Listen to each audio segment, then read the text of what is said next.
you do tricks, or card tricks. You also do cardistry. So what would you consider yourself? Are you a magician, or just what would you describe yourself as?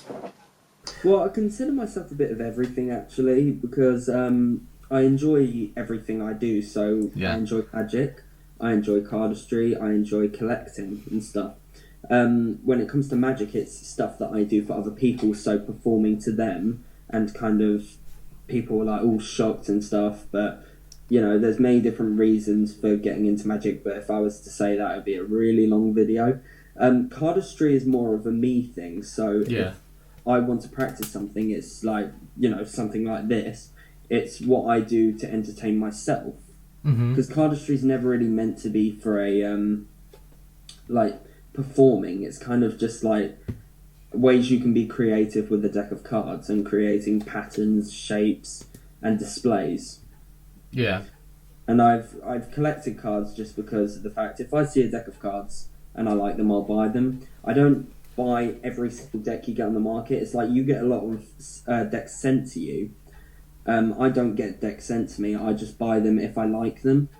So if I like the look of them, I'll buy them. I'll look at reviews and, you know, stuff like that. And I do a bit of everything, really. That's how you make your decision. Is through okay. So overall, you're into cardistry. Yeah. When I mention playing cards, what comes to mind? With me, obviously, like card tricks and manipulation. For example, if someone else like thought about cards, they think of poker, because that's, from what I've gathered from 4 years of doing magic, is people see these because they do like poker nights and stuff. Yeah.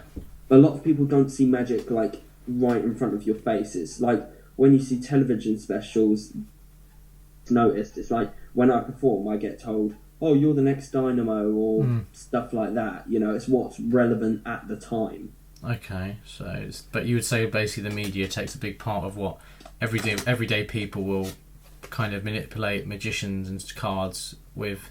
So, for example, Dynamo, like 8 years ago, it wasn't Dynamo, it was David Blaine, and people were like, and now Dynamo's in the scenes. Are you basically saying that kind of people, the everyday Joe, is kind of manipulated by the media? Well, to a certain extent, Dynamo's obviously, he's quite popular in England because he is British. He's from Bradford. Yeah. David Blaine, on the other hand, is American. So in America, a lot of people will refer to you as David Blaine, but in England, people will refer to you as Dynamo. Unfortunately, the media, obviously, this is my opinion. I don't want people hating on me. Yeah. My opinion of it is, I'm not going to mention names, but I see certain magicians on TV specials do camera tricks and stuff like that. Stuff that us magicians know is camera tricks. Which is, you know, there's some things that literally cannot be explained. And don't get me wrong, some can be really good manipulation, but some when we actually know they're camera tricks. Yeah.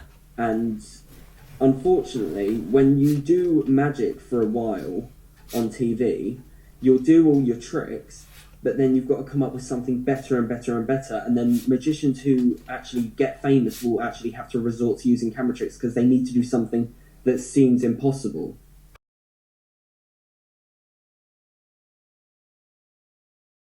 Okay, Chris, I'm 18. Sorry, it beats not panic. There you go. Matthew Pomeroy. And your age? 27. I'm DJ Signo, I'm age 22. Olivia, and I'm 16. My name is David Byrne, and I am 26 years old. Luke Osland, and I'm 14. My name's Billy, and I'm 13. Sam, I'm 22. Cody, and I'm 19. My name is Owen Lean, I am currently 33 years of age. So what do they all have in common? Now, if we honestly think about it, they're all magicians, cardists, or possibly something else. I've been interested to see what people that are interested in magic consider themselves. So that was the first question I actually asked was, are you a magician, cardist, or something else? And I wanted to see what the response was. Magician. Something else. Yeah. I'd say conjurer purely because it sort of encapsulates all the aspects and elements of conjuring that I do. So I do mind reading illusions close up as well. So conjurer sort of is an umbrella term for all of the above. I consider myself more as a magician, so I'm mainly like to do like learning card tricks, and, but obviously I don't do like other types of magic stuff like, you know, coin stuff or, you know, like anything like that. I prefer just to do mainly stuff to do with cards. Okay. So I guess towards more of a cardist as well, because I do like cardistry as well. Yeah, magician. I don't actually do cardistry. I can do card stuff, but I'm not a cardist. A magician. Magician. Consider myself probably a magician, but I like doing the whole cardistry thing as well, but I lean more towards magic. I kind of like to do a bit of everything, because it's like when I get into something, I like to do lots of different things. So I do magic, that's how it all kind of started. And then it kind of moved to stuff like cardistry, because, you know, if you were just practicing sleights all the time, I'd be getting bored. So I started doing cardistry as well. And it's also a very talked about subject. And I also collect cards just for the fact that if there's a deck I see, I will get it. I'm not a collector as if to get every single deck that comes onto the market. I'm like, if I see a deck and I like it, I'll buy it.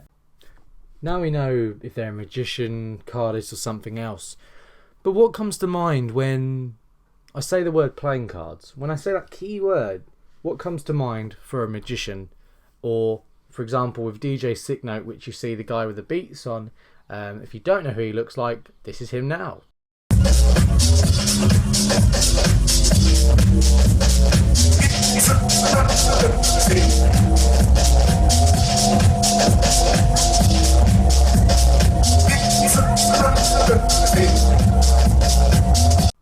DJ Sicknote I met at the Magic Gathering, and he is actually one of the best friends of Matthew, who performs on stage and does various tricks, and if you haven't seen any, this is what it looks like.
Playing cards. Now, what does Olivia, Matthew, DJ Sicknote, Andrew, everyone, what did everyone think when I say the words playing cards? I've always been interested, I review them, but what do people think when you say the word playing cards? What comes to mind? When it vanishes, it's good, but what comes to mind? Have a think. Fun. I don't do any cardistry, even though I'd love to. I sort of do gambling demonstrations and close up on stage with a big screen behind me. So I try not to look too good with cards because it doesn't fit the presentation. So just a deck and people around me and just doing gambling stuff. Not too much. Like see him in my best friend is a magician, and I just like to play cards basically. Magic. 52 bits of paper, of course. Yeah. You know, a nice fresh deck. When you open it, take the cellophane off, smell it, and, you know, shuffle it, break them in, and I pretty much come to that when I think about it. You know, just like looking at all the cool pips and the designs. And then what? A deck of cards. Yeah, fair enough. Would You want me to say your channel? No, not my channel. No. Like, it's honestly like if you heard the words playing cards, you think of a deck of cards. Yeah. Is there any deck of cards that comes into mind, or? No, just Just like the faces, really. The grain back, obviously. Yeah, that's right. So, apart from no, it's not to promote me at all, but it's really like more of a documentary. But the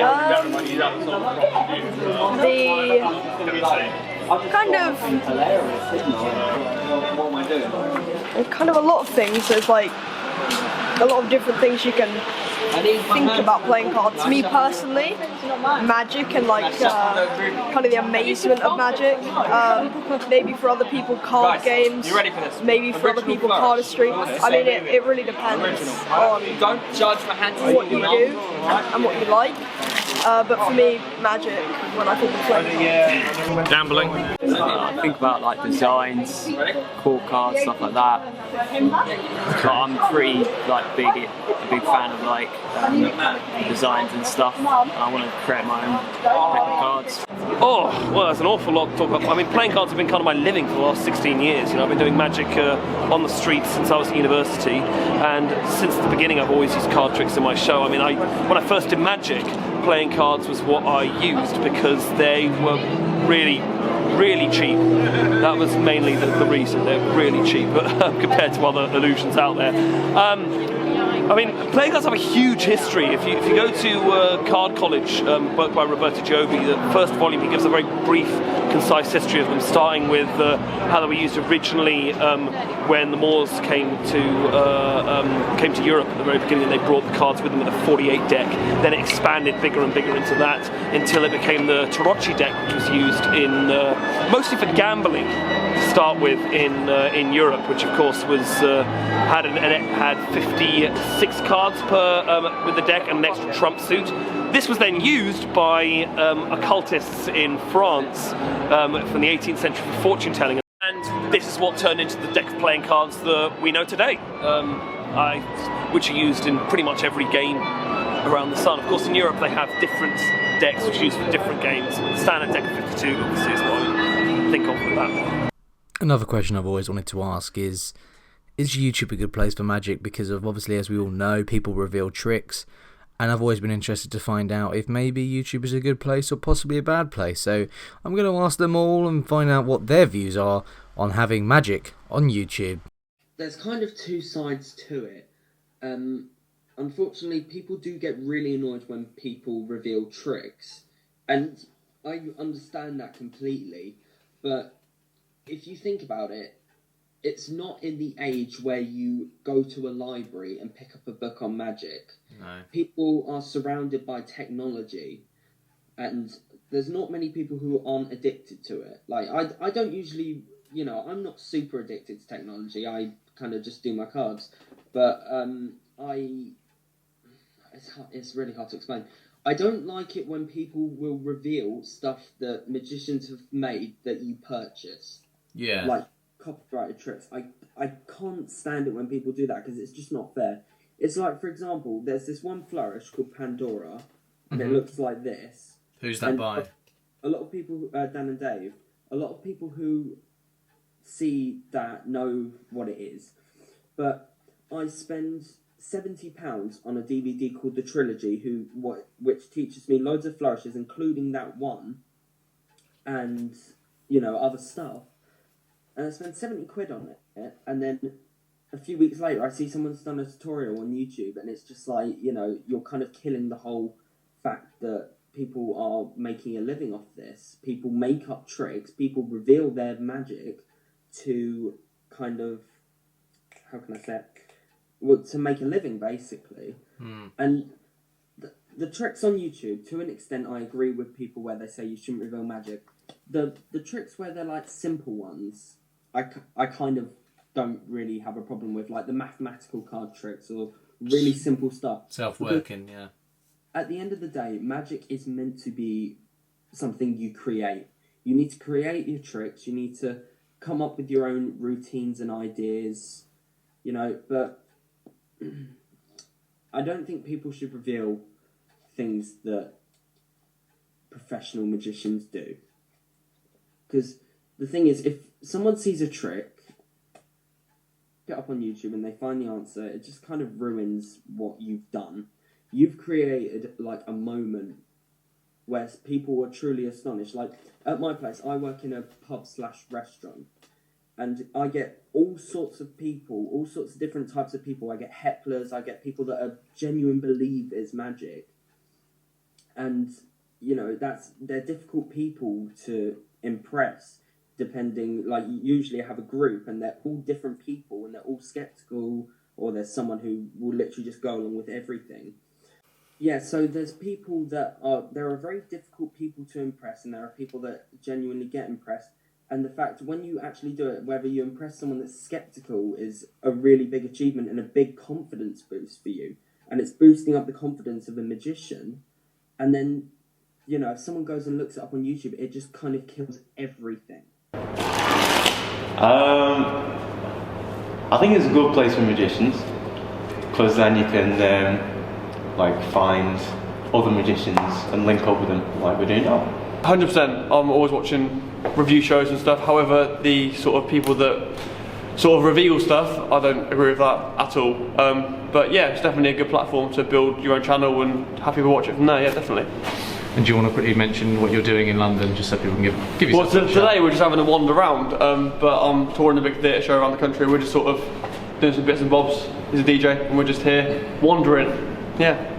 When you think of a magician, what comes to mind? Like a top hat, bunny rabbit? What actually comes to mind? As your friends of a magician, you must have a different view on yeah, that. I have a very different view. I see like the illusions. I see like conjuring. I see bigger than what the eye meets. If that makes sense, it's something a lot bigger than just cards or a bunny rabbit coming out of a hat. Do you think YouTube's a good place for magic? I think in the correct form, yes, but revealing magic not so much. I think magic has its place on YouTube. I think it's a good place because everyone can see a bit of magic and learn and become part of it. Yeah, but it's good if you're like, you know, I mean, I'm going to be honest, I started to learn stuff from YouTube. Like, I learned from Free Magic Live, Disturbed Reality, you know, YouTubers like that. That's how I kind of got into learning magic. And, you know, like, it's a great place if you're first starting off. Like, in this day and age, it is a really useful tool to learn magic from. But I think when it comes to like revealing like Dan and Dave stuff actually from the DVD that's actually on YouTube, then that kind of, I feel like, you know, that shouldn't be on there, because it is technically, it's like recording a movie and putting it online, you know, and streaming it online. I just feel like that part shouldn't be done like that. I feel like a flourish is understandable because, you know, it's just like the Dragon of Cards, but when it comes to like tricks and it's actually from a DVD, then I find that's definitely hurting magicians. Yeah, I think YouTube is a good place for magic. In a way, a lot of people learn from YouTube their magic at the start, so I bet most magicians, when they start a magic, they learn a lot of their magic from YouTube. So I think it's a good way in that. I don't think it's the best thing revealing lots of tricks. Example, you know, you can find a lot of tricks, but I think to get people into magic, it's very good. And I think that I don't think people should think of it as a horribly bad thing. I just think it's, I don't know. I think it's, I don't know. I don't think it's that good, but I think that people learn from it, and it does help a lot of people with their magic and beginning to do magic. Yeah, definitely. Yes and no. I think if you start exposing stuff, it's not so good. But when I see like performances and people showing their new stuff, like more with cardistry, you're seeing like original material from some guys, and it's the same with magic actually as well. Like you're seeing new stuff, but it's when you start exposing and it's not so good. But yeah. Thank you so much to all these amazing people for featuring in this mini documentary. I hope you guys have taken something from this. Now, as I'm so into cards and magic, I wanted to find out what people think of YouTube and playing cards and revealing stuff. So I hope you've taken something from this. Now, I hope you guys enjoyed this video. If you did, give it a like. But thank you so much for watching, and I hope you guys enjoyed this mini documentary by me, Ashley Acton.